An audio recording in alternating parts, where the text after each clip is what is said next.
Hello, welcome back to another F1 Fantasy video with me, Tom. This will be my final F1 Fantasy video of the 2023 season, so I want to take this opportunity to thank everybody, each and every one of you, for watching my videos, for commenting on my videos, interacting with me in the comments and on Twitter. You guys are what make me happy to do these videos, because if it wasn't for you guys commenting, etc., I would literally be talking into the abyss, and I probably would have stopped doing these quite a long time ago, because just talking to myself isn't everyone's favorite hobby. Let's face it. I don't know, but yeah, I've really enjoyed this year. It's been a tough year, from my personal life, with in terms of having new baby in the house and moving house, etc. So it's been a bit arduous at times to get these videos out, but I hope that I've been able to get them out to a high enough quality that you guys have enjoyed them and taken, most importantly enjoyed them, but also kind of equally importantly, taken some thoughts and advice out of it to hopefully help you guys, because it's kind of what I'm here for, really, because kind of what I like doing these videos is to share my thoughts and get some feedback from you, and also get your opinions on things, and some comments of maybe rethink things and rethink team selection, and yeah, I don't know, it's good to have a bit of a discussion, and these videos have been a really great medium for me to get through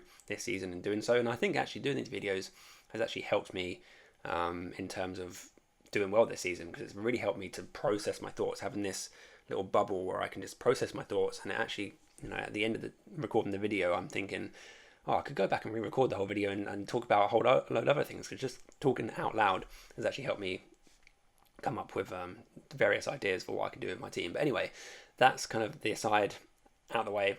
I will at some point in the next week or two do a review video where I'll look back over my own season as well as the season as a whole. I'll look at all the new rules and point scoring and chip usage, which I think will be quite interesting, because it's all brand new, with play on being a thing of the distant memory, ancient history. New developers are coming in this year, so I will do a review video at some point in the next week or two, just going through my thoughts over that and giving some feedback for what I would want from the 2024 season.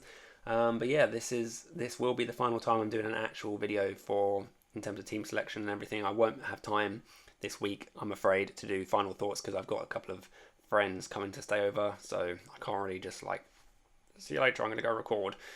So yeah, I'm afraid this will be the last video of the 2023 season. So let's make it a good one. We're going to start by looking back at the Las Vegas Grand Prix, which was actually really exciting. I would normally do a violin section, but I think everyone had a good week. I only had a couple of submissions which weren't quite viable for cracking out the violin, so we're going to skip over that this weekend. So we'll try and end on a positive note. Everyone's having a good weekend, and then obviously into the actual team selection for Abu Dhabi, where I'll be thinking about who I want in my team, because you can see my team at the moment from Las Vegas, and I need to think about how much I want to change it, if I want to change it, going into Abu Dhabi for the final. Can I finally cement my position in the top 100? I've just eked into the top 100, 94th position now, which I'm pretty proud of. Obviously, there is quite a slice of luck here and there that's played its part, but I'll take my position when I can. It's a good position to be in, and if I can get in the top 100, it's kind of funny actually. Last couple of seasons I've been playing, I've been lurking around sort of 2,000, 3,000 rank, looking at the top 1,000 like it's this hallowed ground, this paradise where everything's perfect. And now I haven't spent the last few weeks in the top 1,000, in the top sort of couple of hundred actually. It's amazing how your perspective changes, and now it's instead of just being the top 1,000, suddenly it's, I want the top 100, I want to win everything. And it's it'd be a disaster if I dropped down to 1.5k. It's just it's funny how the human psychology works, and you get comfortable at the top, and I guess ultimate power corrupts all. But no, that's not going to be me. I'm not going to take this position for granted, because I wouldn't be at all surprised if next year I'm way back in the 5, 10, 15, 20,000 plus, who knows. I think it's going to be very difficult to be consistently sort of in the top 1,000 ever. I think, like I say, luck certainly plays its part. But hopefully luck won't play its part quite so much next season, because hopefully with some point scoring tweaking from the developers, maybe it'll be a little bit less luck and variance based. I'm looking at you, DNFs for -20. But yeah, I think next season will hopefully be good fun and hopefully get a good rank again. But anyway, I'm just rambling on, and this video is going to be about 45 minutes long, but it's kind of therapeutic. I like just having a chat with you guys. So Anyway, let's have a look at what happened in Las Vegas. What I can say about Las Vegas is the upside down pig track actually delivered. We all joked about it. There's lots of jokes about it on social media. I kind of jested about it in my team selection video the other week for Las Vegas. I wasn't really convinced that it was going to be a great race. Like, looking at the track, it just doesn't look like it's a great track. But lo and behold, it was one of probably one of the best races. I'd say in the top. It'd probably be in the top sort of 3 or 4 races. I really enjoyed it, and thank God for that, because I got up so early UK time to go and watch that. So yeah, pretty groggy, bleary-eyed watching that race, but I soon woke myself up, and it was a really exciting race. And kind of gutted that Charles Leclerc didn't win it, for a couple of reasons. Firstly, because he's actually in my team, and second of all, it'd just be really cool to see someone other than Max Verstappen win a race, because it's really happened only once or twice with Piastri and Sainz, and then Perez earlier on in the season. So Verstappen just wins everything. It's frustrating in terms of people that want variety. But no, I think it was a great race. Plenty of overtakes, not just random overtakes, but like good overtakes, like that move from Charles Leclerc on the final, pretty much almost the final corner of the final lap, was just really momentous, and it made it even better having him in my team. I doubled up with him and the Ferrari constructor. So yeah, it was a great watch. And then driver of the day to cap it off. I know lots of people were like, oh, I shouldn't have got it. Not fair. He went from pole to P2. Why is he driver of the day? But I think he still ran a great race. And if it wasn't for the safety car coming out at kind of an inopportune moment for him, quite possibly would have won the race. So yeah, really happy with my team selection in terms of Ferrari.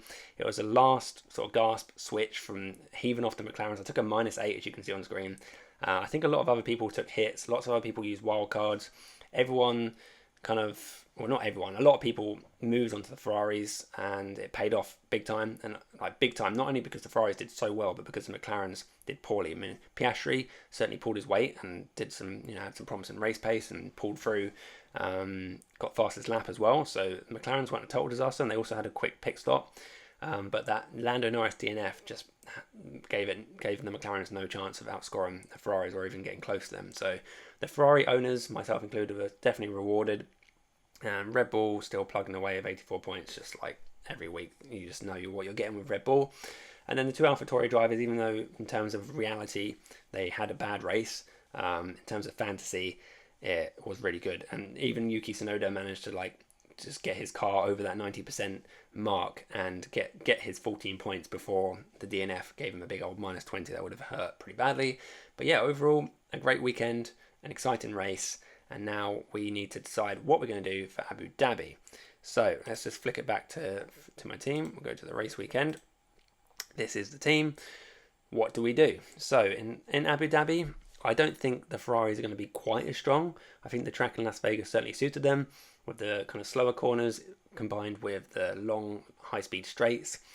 Think back to like Monza, Singapore, although they didn't quite have the straights in Singapore, but just the tracks that suited Ferrari kind of line up to what we saw in Las Vegas. And Abu Dhabi doesn't quite cover that so much. A bit more medium downforce, some more sort of medium to slow speed corners. It does have a couple of nice long straights, so the Ferrari's top speed should do well there, although they haven't been the top of the charts for top speed in the last couple of races. But nevertheless, the Ferraris have certainly improved and impressed since the summer break, and if they look good in the practice sessions, I would be fairly comfortable actually just kind of leaving my team as it is. Again, it kind of maximizes out the budget. With 0.1 in the bank, this team just is really strong. I could tweak it, with Perez back on some good form here. Again, Red Bull have been strong around Abu Dhabi in recent years. I'd do a switch, for example, Sainz out for Perez. I think, I'm not entirely sure I can quite afford that. No, I'm actually 0.3 short, but I could easily downgrade someone like, I could even downgrade Leclerc to a Perez, for example, and then stick with Carlos Sainz if I wanted to do something like that. This is a team that a lot of people ended up with. I guess people who had slightly less budget ended up with this. So, yeah, this is a team I was considering as well. I went with Leclerc over Perez anyway, mainly because I had the budget for it, and I just didn't quite trust Perez enough, and I thought Leclerc looked great. So anyway, yeah, I could definitely see just like leaving my team or making just one little minor tweak like that, switching out Leclerc for Perez as an example. But also we need to keep in mind about what's going on with the McLarens. Obviously Lando Norris crashed out of, lap 1 or 2 or whatever it was in Las Vegas, so we didn't see anything from him. Poor qualifying from them. but they've been particularly Piastri after the race has been speaking quite positively, and he had actually really good race pace in Las Vegas, and I think he had a good chance if he didn't get that damage of actually finishing probably in P4 actually, because that's what happened to Ocon. Ocon kind of lucked out a little bit with the safety cars and everything, and finished in that P4 position. But I think Piastri certainly had better race pace and was in that same sort of area as Ocon. And without the damage that he sustained, had to go in for that extra pit, like the puncture I think he had on the front left. I think without that damage and without that extra pit stop, Piastri could have quite likely finished, P4. And so, even on a track where the McLarens aren't well suited, the McLarens still looked really strong. So I do think we should be definitely thinking about the potential for bringing the McLarens back. Again, let's just go back to the team I've actually got at the moment and see how I can do about it. Obviously, it depends a lot on the practice sessions. I think the McLarens will definitely be stronger here than they were in Las Vegas.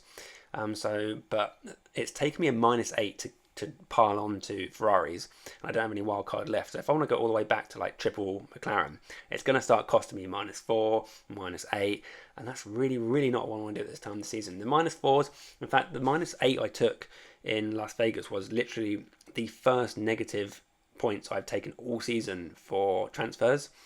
And that's because I don't take those -4s lightly. I only take them if I'm like really convinced that they're worth it, and I was really convinced that bringing in the Ferraris in Las Vegas was worth a -8. Not just a -4, but a -8. I don't think that the McLarens will be that much stronger than the Ferraris. That will trigger me to want to pull the trigger on a -4 or even a -8 to go back to like a triple McLaren build. But I can definitely see getting some McLaren sort of coverage back. Obviously, depending on what happens in the practice sessions and what the drivers are saying, what the teams are saying, will dictate exactly where I'm going with that. And if the McLarens look stronger, I think it makes a lot of sense to bring them back in as a constructor, because I think personally, the 2 times DRS plus the 2 constructors are kind of the strongest slots in the team. They're the slots that accumulate the most points on any given weekend most of the time, unless you have a disaster. But so I do think that the McLarens look particularly strong. They've proven since their Singapore upgrades that they are just really strong kind of everywhere, around every kind of track. So I anticipate if they are going to be as strong again through the practice sessions, that McLaren are kind of a given for bringing back in, and that frees up for me like 8 million. So I could look at someone like Yuki Tsunoda and switch him out for a Piastri, and just use my 2 free substitutions to kind of edge my bets a little bit, keep a bit of Ferrari coverage, keep a bit of McLaren coverage, kind of meld the 2 together, just the one budget driver and Ricciardo, who seems pretty reliable, and kind of go with a team like this. And I think this is quite an affordable team. I think quite a few teams out there will have this kind of budget. If not, then you might have to downgrade someone like a Piastri to an Albon or something like that. Or indeed, you wouldn't necessarily have Charles Leclerc. Maybe you could go over Perez or even a Norris. So so I could go like quite comfortably onto the triple McLaren, like I was just talking about before. But that would cost me a -4 just to bring that back. And then I could also kind of upgrade. Can't quite get up to Albon by 0.1, which is kind of frustrating. But then this is kind of back to the template of a few weeks ago. If I wanted to get back to this would be a -8, but I just don't think it's worth it. I think the difference between kind of Ricciardo and Tsunoda, although Tsunoda's outscored Ricciardo kind of consistently over the last few races, I don't think there's that much difference in them. I will keep a close eye on what's going on with Tsunoda though, because if he had that problem with in the interview afterwards, he says he wasn't sure if it was the gearbox or the engine. Depending on what it is and the severity of the problem, we could see potentially another like grid penalty for Tsunoda, so that makes him kind of advertising going into Abu Dhabi as well. So keep your eyes peeled for any grid penalty news for Tsunoda. But yeah, I'm kind of at the moment I don't have any clear direction on what I want to do, because I anticipate the Ferraris are kind of up here in Las Vegas, if you can see my hands as you can, and the McLarens are down a little bit, although they had some misfortune. They had the bad qualifying, they had the DNF from Norris, but I think in general the underlying race pace from I don't know what my hands are doing now, they're just waving around. The underlying race pace from Piastri was promising and good, but I do think that kind of where are we? We've got Ferrari, we got McLaren. I think it's going to balance out a little bit by the time we get to Abu Dhabi. So it's hard to know. I don't think there's going to be any clear better car. So I do think like kind of edging my bets a little bit, not taking any unnecessary -4s, -8s. It is really tight at the top as well. It's tight up and down through the top sort of 10-20k to be honest, and even a -4 can drop you down a chunk of places. So unless I feel extremely strongly about the McLarens being absolutely optimal, I will be sticking with a kind of a split team most likely. Where's Leclerc gone? He's disappeared. There we go. Put him back in. Put back Daniel Ricciardo. This is, I can literally get to this team with just a minus, without any minuses. So I think I'm quite comfortable going with a team like it kind of looks a bit like this, to be honest. And I'm past that. I'm not going to think about it too much until the practice sessions come about. We've got the three free practice sessions, so I do think that's kind of enough for us to get on board. And all I've talked about actually so far this video is literally Ferrari and McLaren, but I do think that they are kind of the drivers and constructors that we should be looking at strongly. Mercedes have just been so inconsistent, to be honest. It's so hard to predict where they're going to be good and bad, whether the track's going to suit them or not. I mean, we all know what happened in Brazil. We all thought they were going to do well, and they had a shocker, whether that's to do with the setup, most likely. But nevertheless, it's hard to know exactly what tracks actually suit the Mercedes, to be honest. And because of that inconsistency, it makes me kind of nervous about picking them. That said, I am kind of only a little bit short of swapping out like someone like Leclerc for Hamilton. In fact, no, I can actually afford Lewis Hamilton if I really wanted to. But so again, it kind of depends on what I want to do from the practice sessions, because at the moment I'm just not really quite clear. But I want to have some contingencies depending on what happens with Ferrari look good, McLaren look good, potentially even with Mercedes. And as for the other teams, the other constructors, I'm not really going to touch them. The Aston Martins are certainly an option, and they are quite a nice cheap option, in fact, and they have done really well in the last sort of couple of races. And it was very interesting to listen to an interview with Lance Stroll post Las Vegas, and he was talking about how they struggled through that mid part of the season. They didn't really know what they're doing. They went in the wrong direction with development, etc., etc. We all know that story, but it was interesting that Stroll touched on that the last few races, or since Cota really, they've kind of understood what's gone wrong, and they've been able to correct large parts of it and improve on parts of it. It was just an interesting interview hearing his insights into it, and the results are reflecting that as well, because the Aston Martins have actually been doing really well in the last sort of 2 or 3 races, and they should again probably be on our radar. I've just kind of neglected them so far in this video because they're in that same sort of price bracket as the McLarens, although I guess they're 4 million cheaper in terms of constructor. The drivers are also kind of just about on par. Fernando Alonso is quite a similar price to Oscar Piastri now, just 0.4 in it. Stroll's up to 14 years, so they're all in that same sort of price bracket. Fernando Alonso is kind of interchangeable with Lando Norris, although Lando is now quite expensive. I will be keeping a close eye on the Aston Martins, and let's just go back, refresh the team again. So we could also have another look at in terms of if the Aston Martins look good, we can afford quite a lot actually. We've got 5 million in the bank from that, so yeah, I could actually just leave Tsunoda in that case and kind of go over a team like this. So I could just neglect the McLarens entirely, although I don't think I want to do that. I feel like this is more of an option for people with less of a budget that want to kind of cut the budget a little bit and go with Aston Martin. It still could work. They did really well in Las Vegas. They've done well in the last few races. Like I say, they're a team to keep an eye on. But I won't personally be particularly excited about putting them in for the time being. Other teams like Alpine, I just haven't been really impressed. They're very inconsistent. It's so hard to know. Again, their car doesn't have any real strengths or real weaknesses. It's just kind of a bit slow kind of everywhere, but it's not really bad. And they're just inconsistent. You see Pierre Gasly, qualifying really well in Las Vegas and having a bad race, and you got Ocon having a shocking qualifying, although admittedly it might have been because Max kind of drove him off the road a little bit in qualifying. But anyway, Ocon had a bad qualifying and then ended up with P4. It's just really, really hard to know where the hell the Alpines are. And again, they're in that kind of weird little price bracket. Gasly 14 million, Ocon 13, in that same sort of range as kind of Oscar Piastri, where I think Oscar Piastri, if you can afford him, is just kind of a better option, just in a better car, and is just a bit more consistent from what I've seen. So yeah, there's lots of food for thought. There's lots of room for manoeuvre, some nip and tuck in our teams. But I don't think there'll be anything quite as drastic as what we saw in the mad rush, Friday night rush, for the Ferraris going into Las Vegas. I don't anticipate something like that happening. I just don't see Abu Dhabi suiting any one particular car that strongly, because it's kind of, like I say, that kind of medium downforce, a mixture of different types of corner. It's a bit more of a balanced track than what we saw in Las Vegas. So I think my team selection will kind of reflect that. It will be kind of a balanced team selection, and just kind of hope to avoid DNFs as usual, have a solid finish, not trying to spike points, but just trying to keep that consistent level head and hope for the best, hope it secures me top 100. But even if it doesn't secure me top 100, I'll be grateful for top 1000 or whatever it is. If it's a disaster and I thought of the top 1000, then so be it, but hopefully that won't happen. And yeah, that's kind of my thoughts at the moment. I'm sorry it's been a bit of a wishy-washy video, because I haven't had any clear direction about what I want to do with my team, but I guess the key points are I'm very unlikely to take any -4s or -8s. I've got my eye strongly on bringing in at least 1 or 2 McLaren assets back, but if the Ferraris look really strong, then I might just stick with my original Ferrari team. I'll just pop that back in for a second.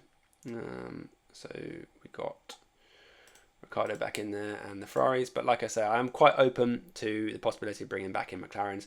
I'll keep an eye on what the Aston Martins are doing. Someone like Fernando Alonso could pique my interest, and the Mercedes, if they look really good, but let's face it, they never look really good on a Friday, I'll again keep it close. I'm kind of open to all options at the moment. It's a tough one to call. I'm not really sure exactly who's going to go well here. So yeah, cliche of the season. We'll wait for the practice sessions to find out more, but those are kind of my thoughts at the moment.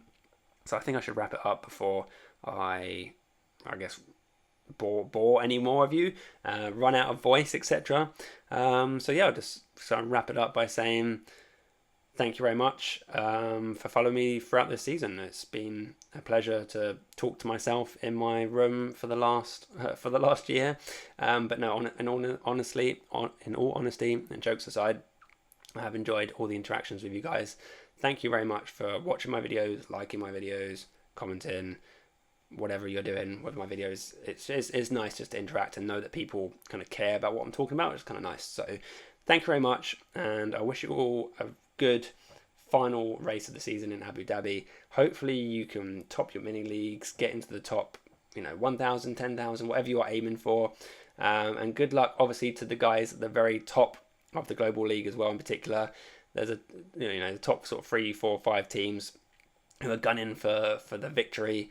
I wish you all luck, and it may just come down to a little bit of luck as to who wins out of you guys. Probably will, but yeah, just good luck to everyone, and we'll see where the dust settles in a few days' time. So yeah, thank you very much for watching. I'm going to stop waffling for now. I'll see you, like I say, in a week or so for a review sort of video, and what we can expect maybe going forward in 2024. So yeah, thanks very much for listening, and catch you soon for the review video. Yeah, bye for now.